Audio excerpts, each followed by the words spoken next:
Are you looking for ideas for how you can grow your email list? If so, this is the video for you. Today we'll be talking about how to go from 0 to 1,000 subscribers and some things that I learned while going from 0 to 1,000 subscribers on my email list. So if you're looking for tips on how you can improve your conversions, on how you can start an email list or grow one, then this video is going to be really good for you. So today I just wanted to share with you a milestone that I just recently hit. As you can see, I just got past 1,000 subscribers and I had 9 subscribers added onto my email list today. So I've been working on this goal for a few months now, and so if you look, let's say starting in around September time frame is when my list started to really grow. Prior to that I wasn't focused on my list as my primary conversion goal, but you can see that I started to focus on that really much more around the September time frame, and then it just started to really grow from there. So you can see a big difference.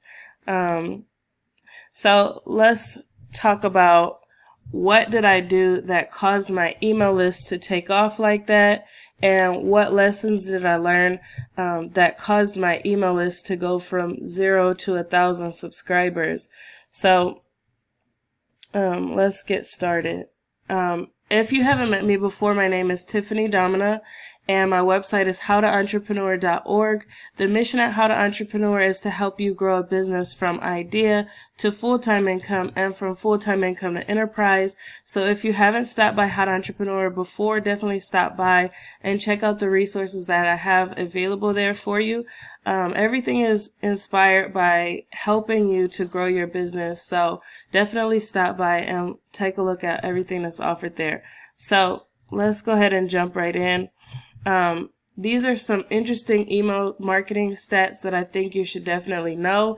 It proves why email marketing is so important. So for every $1 you spend on email marketing, you can expect an average return of $42.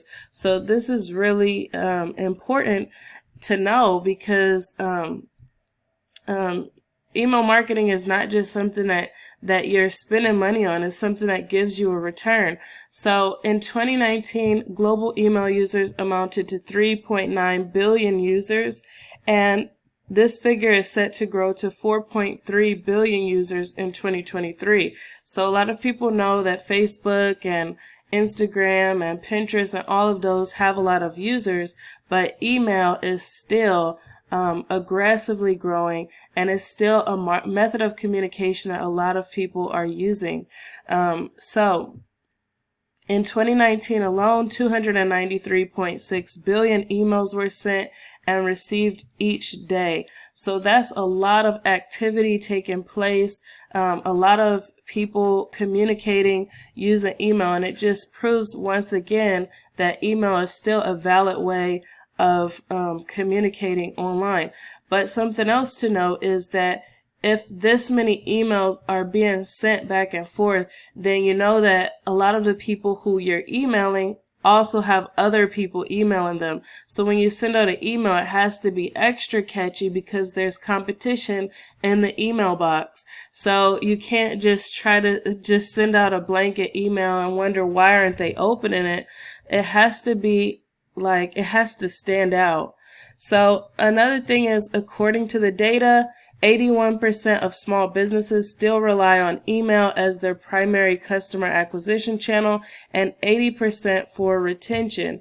So a lot of this is standard. Small business owners are using email to acquire customers and to retain customers. So when we say customer acquisition, we're not saying that instead of search engine optimization or instead of making the first contact with a customer, they are using email to make the first contact.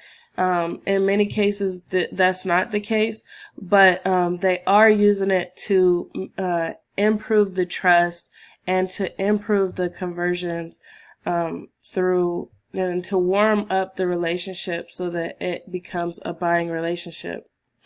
So when looking at the frequency with which consumers would like to receive brand emails, 49% of consumers said they would like to receive promotional emails from their favorite brands on a weekly basis. So this is also something to keep in mind. A lot of people are really shy about sending emails, especially promotional ones. But if you are a business that has a loyal following, then they may want to see more promotional emails. They may want to see what you have going on and what you're selling and what they can be a part of.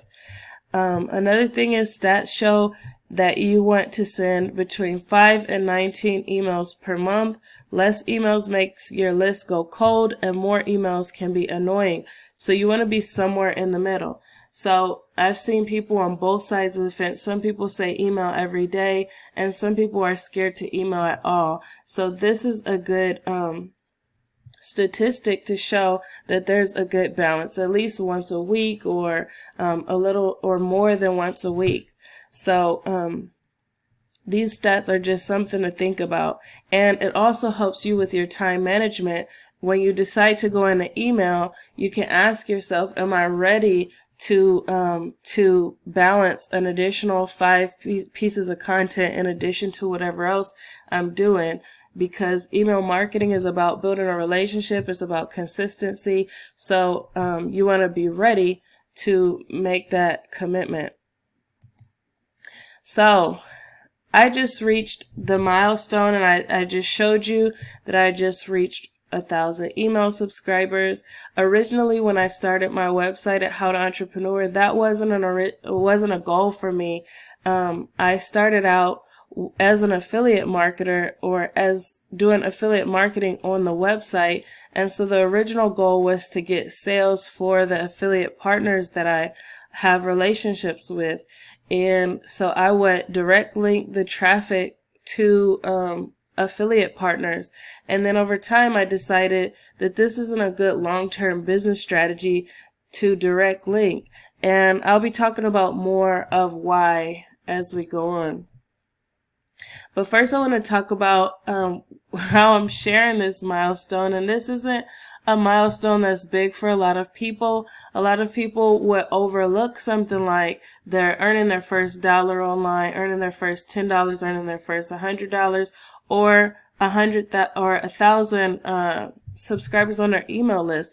A lot of people are looking for those big milestones like 100,000 subscribers on their email list, or earning 1,000 or more per month. And the smaller milestones, they just overlook them. But I wanted to share this with you because many people have lists that are bigger than mine, and many people have lists that are smaller than mine. But I think it's important for us to step back and celebrate each of our journeys. If you are just getting your first customer, if you are just getting your second customer, those are exciting milestones that go into the whole context of starting and running a business. And just because there's somebody else that has 100 customers doesn't mean that you shouldn't celebrate your first one. So I wanted to share this with you because it's a milestone, and I want it to be an example of celebrating milestones that are big and celebrating milestones that are small, whatever it is for you. And I also wanted to say that if you make your joy contingent on what others are doing, you'll never be content. So make your joy contingent on what's going on and what growth you're seeing in your business. So the first lesson that I learned on my journey to get to 1,000 email subscribers was direct linking versus building a list in affiliate marketing. So this was something that I was not sure. I didn't know how to approach it. I knew that I can write a blog post and monetize that blog post by adding a link to my affiliate partner directly, and then it would convert. It would make a sale if I wrote the copy well, if the copy gave everything that the buyer was looking for, and if it gave them enough information that they can make a buying decision. So I had done really well with that process of providing good, valuable information, giving them enough that they can make their buying decision, and directing the traffic to the affiliate partner. But I decided over time that even though it converts well, it doesn't give me control of my customer relationship. So I started to ask questions like, what happens if this merchant ends up not being good in a year or 2 years down the line?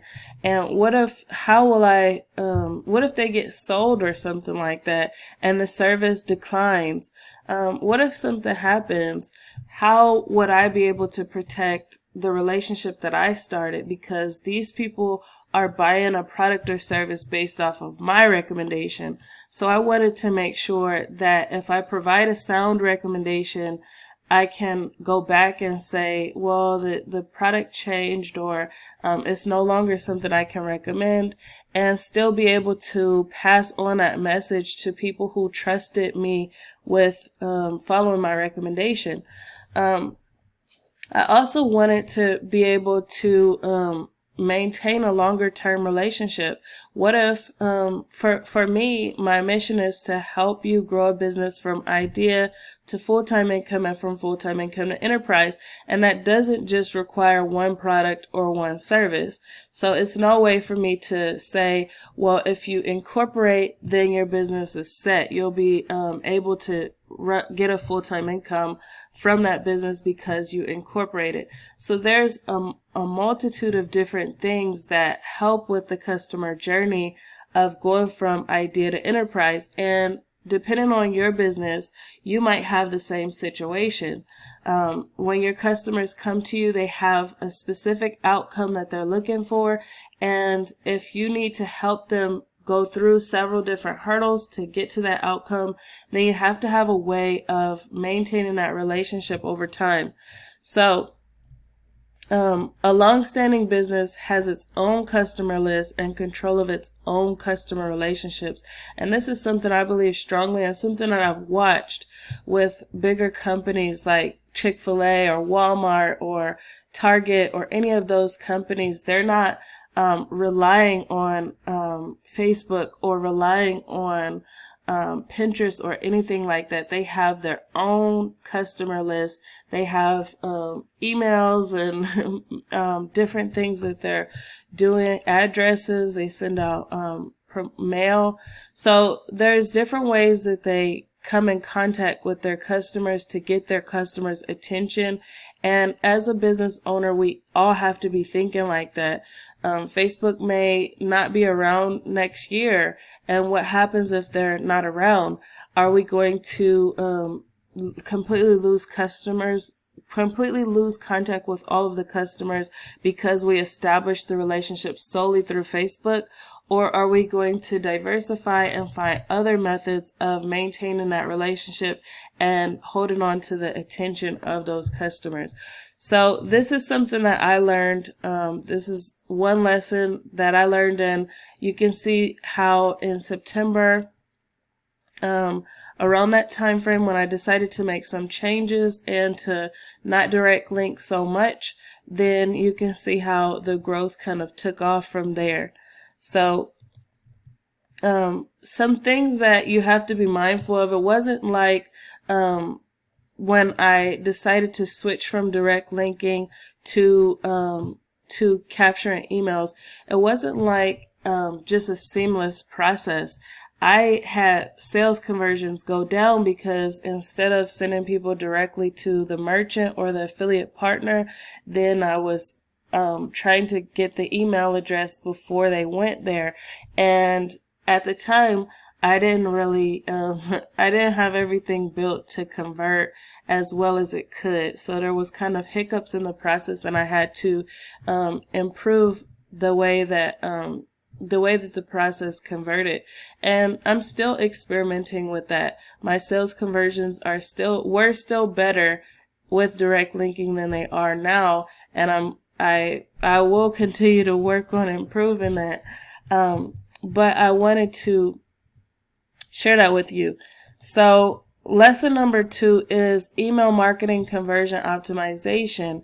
I still have a lot more room to improve in this area, but these are some lessons that I learned about optimizing emails for conversion. And so these are some things that you can do to improve the conversion rate that you get from emails. If you're looking for sales, if you're looking for people to subscribe to you on YouTube or subscribe to you on Pinterest or whatever your action you're looking for them to take through email, these are some things that you can do to get better results with that. Number 1, you can email more. A lot of people send one email and say, I have a product for sale, or please go stop by and like my YouTube channel. And then when they don't get results, then they're like, I sent an email, I don't know why it didn't convert. And it's probably because most people don't get all of their emails. They don't open all of their emails. Maybe the email headline didn't stick out enough. You can use better headlines. Or maybe they just need more reminders, because sometimes I read an email and then maybe my daughter is crying or something else is happening in the background, and before I know it, like the thing I intended to do, I've got distracted. So you can email more. You can be consistent. So we talked about how between 5 and 19 emails is what stats show you should try to do. But a lot of small business owners are sending much less than that. They might send 5 emails one month and no emails the next month, and 3 emails the next month, and it's very inconsistent. But if you're consistent, you can expect better results with email marketing. You can also, we talked about using better headlines. You can improve your context, authority, and trust within each message. So if you are sending out an email, but they don't really know how this applies to their business or what the context is for how to use the information you sent in the email, then it probably won't convert that well. If they don't feel like you're an authority on the topic that you're speaking on, then it won't convert that well. If they don't trust you for whatever reason, maybe there's inconsistencies in what you say and what you do, all of these things could be reasons why the emails don't convert. You can also make CTAs or calls to action more obvious. A lot of times when we're sending an email, people are just scanning through. They're using their phones and they're just like scanning through the email, and they could miss something if you just hyperlinked and you didn't add like arrows or buttons or anything like that that really grabs that attention. So if your email is not it's not clear what the conversion goal is inside of the email, then it may not convert well. So you can either add more than one call to action, or you can make the call to action a different color. You can add a button, you can add italics or bold. You can do something to make the call to action more obvious. You can also segment the list. So if you have, like, for example, people who come to How to Entrepreneur, some people may be interested in affiliate marketing, some people may not. If I email everybody about affiliate marketing, then my open rate will be lower than if I just focused on emailing the people who have expressed interest in affiliate marketing. So segmenting the list can also ensure that you get better conversions. You can also create better or more relevant content, like I used the example of people who are entrepreneurs versus those who are specifically interested in affiliate marketing. If I create content that's specific for that audience who want to get better at affiliate marketing, then I'll likely have more results, more conversions, because I made very relevant content for that audience. So you can create better content. Sometimes the content just isn't good, and we have to be honest that maybe we had a lot of grammar errors, a lot of spelling, a lot of things that made us look unprofessional. So by creating better content or more relevant content, you'll have better conversions. You can also add scarcity. This is something that I have yet to really hone in on, but I've seen people who use countdown timers and various things inside of their email. You can also say, like, for example, if for me, I offer consulting, but I only have a certain number of consulting appointments that I can do every month. So I can say in the email that I only have 3 left, but you don't want to be gimmicky with it. If I have 12 left and I'm saying I have 3 left, and then I keep sending the same email saying that I have 3 left, then it's gimmicky and people will pick up on it. So scarcity should be used only in an honest way. You can also add social proof if people are signing up for a product or service that you offer and they're having a good experience. Then that social proof, or their testimonials or videos that they've done, whatever they have, can definitely improve the conversion rate in your emails when you add some of that in there. And then you can balance nurturing with sales better. So some people are just hardcore sending lots of promotional emails, and every email they send, they're promoting something. You can diversify more by just sending out emails where you're giving value. And if you have a higher percentage of emails where you're giving value, then you ignite that law of reciprocity where people feel like, man, they've given me so much, I want to repay them in some way. And you can improve your conversion rate to sales by doing that. So lesson 2 for me, to get from 0 to 1,000 subscribers. I'm sure this will take me even much further beyond 1,000 subscribers, but the lessons were here on improving my conversions through email. These are some things I've experimented with, some more than others, and I plan to do a lot more with improving my conversion rate by doing more of these things. So lesson number 3 was when should you prioritize email marketing? So if you looked at my graph over at ConvertKit, and I would get like 1 email subscriber, and then it'll be a couple, like a little while before I got another one. At the beginning, I wasn't putting any emphasis on email marketing. So it was kind of like, what's the point in paying for email marketing if I'm not actually using it to create relationships with a list, if I'm not using it to get sales or anything like that? At that point, it was just an expense. So I think you should prioritize email marketing once you know that you're able to manage your lead generation and lead conversion functions. So once you're getting people, you're getting attention, and people are coming to your website, and then that's the point where you want to think about email marketing more, once you're getting that consistent flow of attention and traffic. Before you're getting a consistent flow of traffic, then email marketing can really be like just an expense. And also, if you are not able, if you're overwhelmed already, like you're doing whatever marketing you need to do in order to attract customers, and that process alone is overwhelming, then you may not want to add any additional tasks onto that. I work with people who do blogging and search engine optimization and running ads and various things in order to get customers to their websites.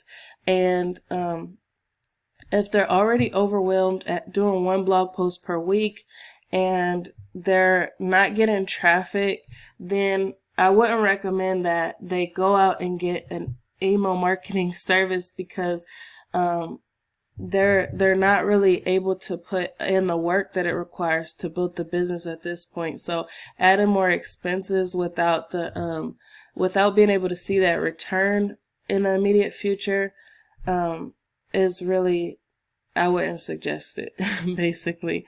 So I would say that you should make email marketing a priority when you're able to invest the time to build the trust and give value through email, in addition to your other email or marketing functions. So once you're able to really focus on getting customers, and you know what tasks attract customers to your business, and you know what tasks convert customers into sales, and you want to improve that, then email marketing is a good option.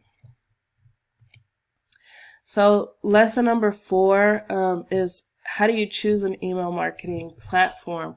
So for me, I chose based on recommendations from others. I read a lot of blogs and a lot of YouTube videos, and I decided based on my research that I wanted to choose a specific email marketing platform. But if you're looking for an email marketing platform, I would say that you definitely want to consider the features that it has in comparison to what you want to do with email marketing, the price. Some start out free, some start out lower cost than others. And if you are bootstrapping and you're trying to keep your budget as low as possible, some of the free options can be okay for starting out.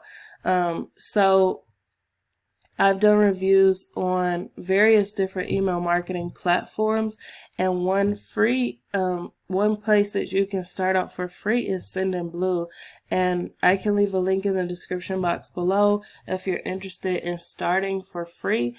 ConvertKit just recently added a free plan as well, where you can make as many landing pages as you want to, but if you want to do more with automation, then you have to sign up for the paid plan. So if you're looking for a plan that does both the email marketing and the automation, then Sendinblue might work for you. If you're looking for one that you can just start to build your list, and you don't necessarily start emailing right away, then ConvertKit's free plan might work well for you. And then also there's other plans where you have a lot of features. You have lots of landing page options, lots of opt-ins. You have different funnel options that you can do.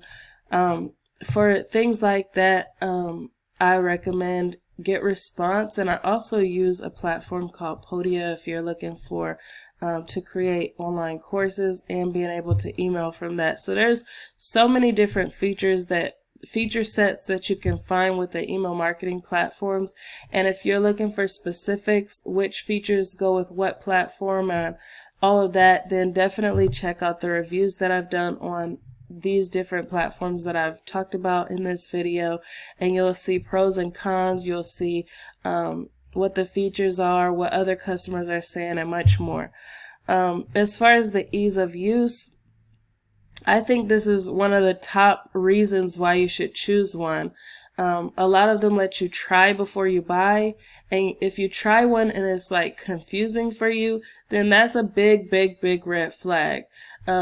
I think you should try the platform and then see if it makes sense to you. If it makes sense to you, then even if the price and the features are a little bit off, you definitely want to go with the one that's easiest for you to use, because if it's hard for you to use, you probably won't do it. And then growth potential. Some platforms you might just be planning on using until you get to a certain point, and some of them can grow better with you. So I think, like for me, I like to have a balance of a platform that can grow with me, as well as a platform that works reasonably well for now. And then integrations, if you use other software tools or things like that, then you may want to make sure that the email marketing platform integrates well with the other things that you're using. And lastly, testimonials and reviews. Of course, testimonials and reviews hold some weight because it helps you to understand what other people's experiences are. If you're trying a platform or email marketing service that doesn't really have a lot of information about it, is higher risk. So definitely take all this into consideration when you're looking for an email marketing platform. Now, you might be asking, which ones do you use, Tiffany? What email marketing platforms are working for your business? So I currently use actually three. I didn't put Podia on here, but I use GetResponse. Sometimes I email from Podia, and sometimes I email from ConvertKit. For email marketing, I use ConvertKit a lot, but now that I'm thinking about how much I use Podia for email marketing, you could say that I use both of them probably about the same. For GetResponse, I really like how the broadcasts or how the broadcasts go out, how the newsletters look. I also knew that GetResponse was a choice that a lot of people that are startup entrepreneurs choose, and so I wanted to understand the platform very well so that I can give good information when I am showing people how to use different email marketing services, and so I wanted to be relevant to them. I also like how GetResponse added in webinars and how you can sell digital products to the platform. So I've been experimenting with GetResponse. And at one point, I actually thought that I would completely switch and leave ConvertKit for GetResponse. Once they added the webinars, I was like sold that I probably will leave and go to GetResponse. But the more I experimented with it, the more I realized what I like about ConvertKit. And so overall, I like the user experience at ConvertKit. It's very simple. It doesn't have as many landing page options. It doesn't have as many opt-in options as GetResponse, but the simplicity really makes it easy to use. So I like how you won't be charged for one person on multiple lists. That's another thing I really like about ConvertKit. If you look inside of my GetResponse account, it looks like I have closer to 3,000 people on my list. But when you look inside of ConvertKit, it's a little bit over 1,000. And the reason is because on GetResponse, I can have the same person on several different lists, and then it'll charge me for that person on each list. So it sometimes it'll look like 3 times the amount of people just because one person is on multiple lists. So I think in that way, some of the platforms like Constant Contact or Aweber, all of them do the duplicate charging. So in that way, they might look cheaper, but they may not actually be cheaper than ConvertKit. But again, I like the lower barrier to entry at GetResponse. So there's some things that I like about GetResponse and some things I like about ConvertKit. So I will leave a link in the description box below where you can check out both of those. I will also include somewhere, either somewhere on the video, where you'll be able to check out my reviews of ConvertKit and check out my review of GetResponse and my comparison video. So lesson number 5, how does email marketing fit into the marketing plan? So email marketing doesn't necessarily bring traffic. So it's not like something that you can do instead of search engine optimization or instead of running ads or instead of billboards or promotional product advertising or handing out flyers or going door to door or anything like that. It doesn't bring new customers to you like that. Instead, email is more for follow-up. So once you've made a first contact and you've gotten the email address, then you can build that relationship even more and let them know why they should choose your company. Whatever objections they might have, you can address those in email. You can do various things like that. You can give more value so they can see why your business would solve a problem for them. Those are things you can do in email that would help make the customer relationship better. But if you're struggling with getting attention of your potential customers, it may not be the appropriate time for email marketing. Instead, you may want to double down on things that attract more customers to your business. So if you're having trouble getting customers to your business, then definitely double down on that. I wouldn't try to get into email marketing to solve that problem. Email marketing is also more for building trust, is for establishing rapport, and is for making long-term contact with eventual sales as the goal. So lesson number 6, what do you need to do to get sales from email marketing?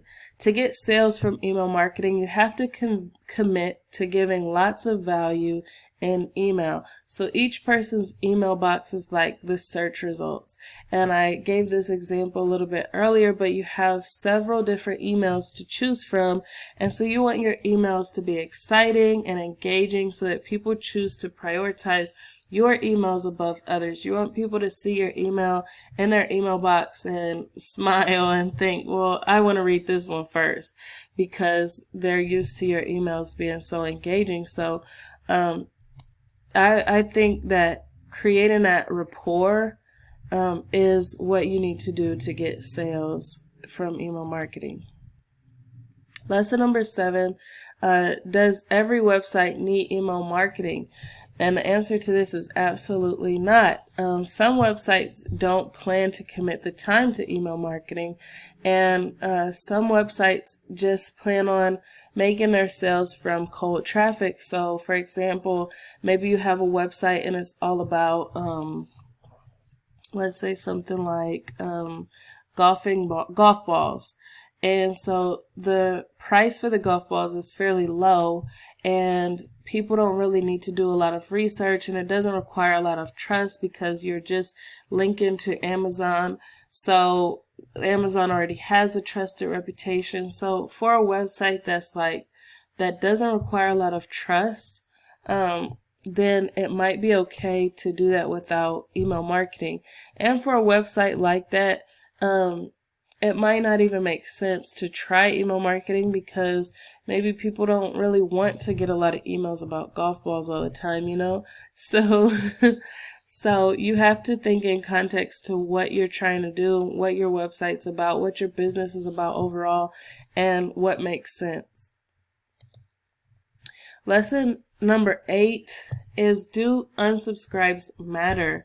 And so let's go back to my ConvertKit account. You can see that I've had unsubscribes, you know, over the course of time. You can see the gray lines at the bottom that show people unsubscribe. Now, if the unsubscribes were happening at more than the growth, then it's something to really question. But unsubscribes happen to everyone. It doesn't matter what business you have. People may have the intention of following or of buying something that you offer, and then at some point maybe they change their mind.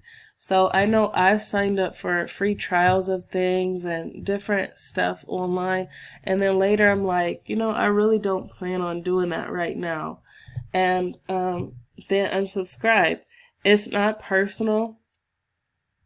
Sometimes it's just like maybe their priorities are clashing right now, or maybe they don't like the value that you give. I mean, it could be, but let's hope that's not the majority of the case. But unsubscribes happen, so you just have to keep looking forward and keep trying to do better, keep delivering more value.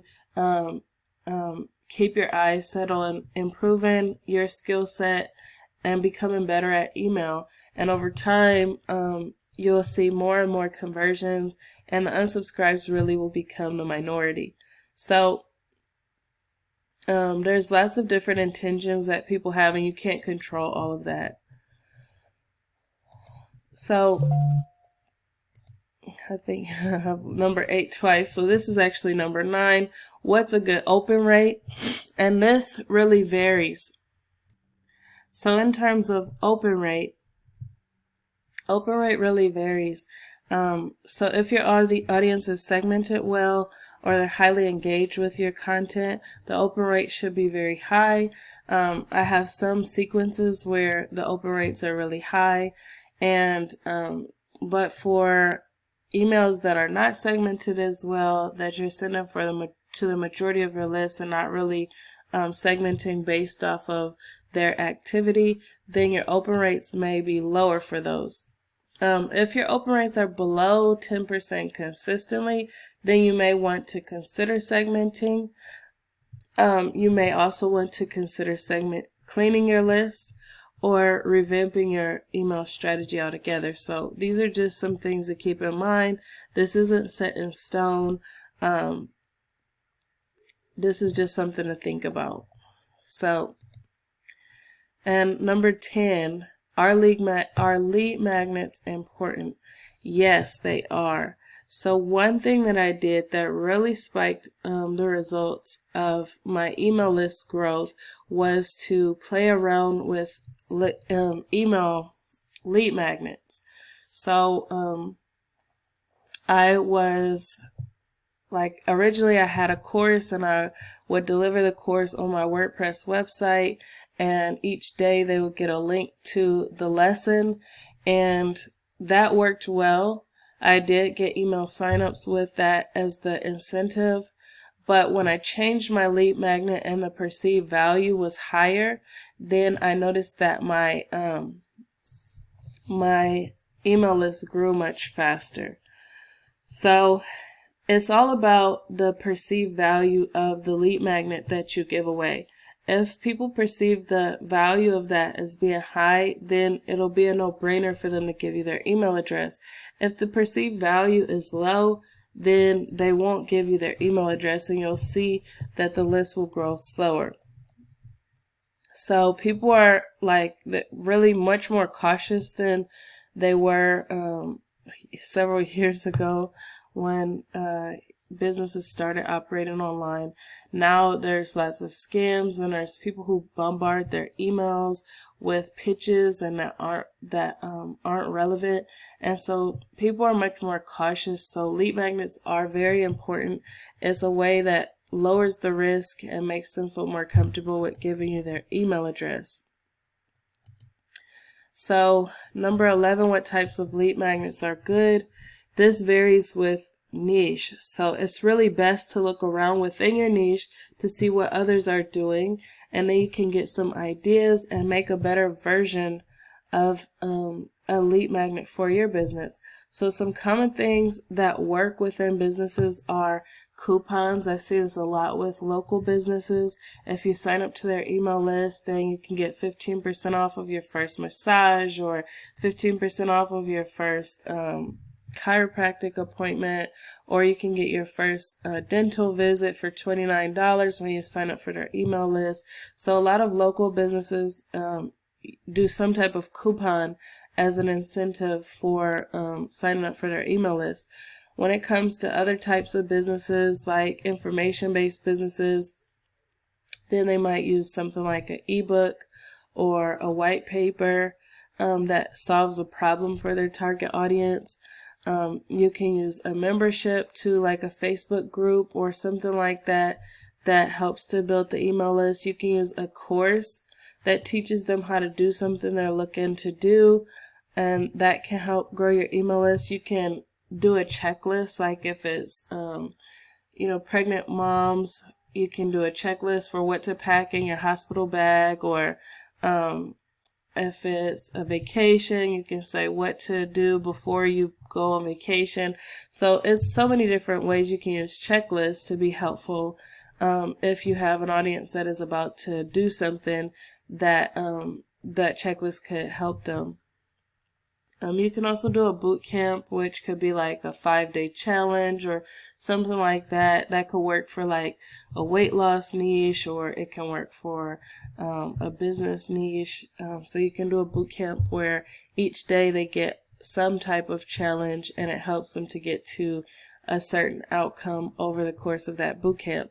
And you can also do sign up for exclusive content. This may or may not work. You will have to test it, but that's also an option as well. So finally, I want to encourage you to grow your email list. If you have more customers and more potential customers, and you have access to immediately contact all of those customers, then it's really, really powerful. And email is much more powerful than social media. If you post on Facebook, then the post is like it immediately gets swamped by other pictures and things like that are popping up on the Facebook feed. But with email, it's different. People can see which emails they read and which ones they haven't read. And an email that might be 3 months old, they might read it 3 months later. So it doesn't just kind of like vanish or get buried the same way that social media could. Email is still a very good way to keep in contact and communicate with your customer base. So definitely, if you aren't already working on growing your email list, work on growing your email list.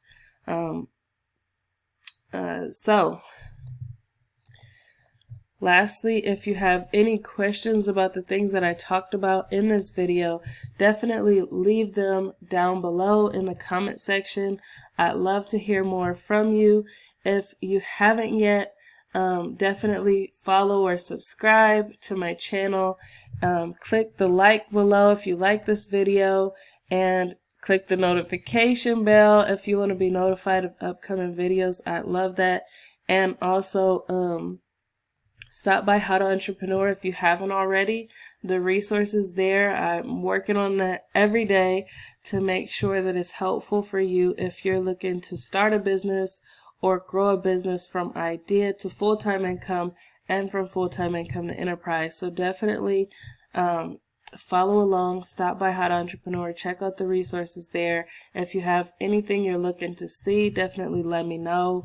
Leave your comments below if you have something you want me to talk more about, and I'd love to discuss that more. So that's all I have for this video, and I really look forward to seeing you in the next one. Have a great day. Bye.